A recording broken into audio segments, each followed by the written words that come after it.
The only loss you've had in there was that really short notice fight. But talk a little bit about the run that you've been on the last, close to 2 years now. Yeah, first off, tonight felt great. I'll fight anybody, short notice or not, but I prefer to have a full camp, obviously. And I think you can see a difference in my performance when I have time to train as opposed to rushing in there. And, tonight I just felt spot on and ready to go.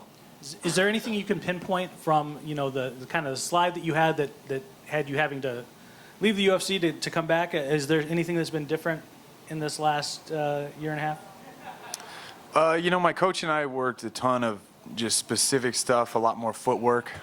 Going back, looking at my past fights, I was kind of lacking moving my feet and everything. And even though you didn't really get to see it too much in this fight, I was in there prepared to do it and threw a hip feint, which set up everything off that jab and everything else. So just changing up my style a little bit. And then, strength and conditioning has been a big part. We really upped doing some different stuff and how many times a week I'm doing it.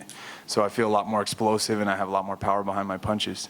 Obviously, you have a lot of power behind the knees, too. I mean, I don't know if you know or not, but apparently he broke his arm trying to make sure that you didn't put his head into the third row. Did you know that? Could you tell that he broke his arm when it happened?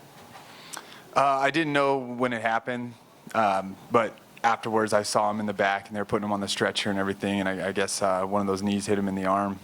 You can't block knees like that. You got to get your head up. I mean, what does that say about the power that you have behind those? I mean, that's got to be a little bit scary for future opponents now at this point.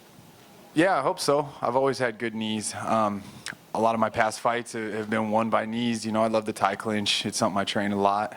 And, knees and elbows are two of my favorite things.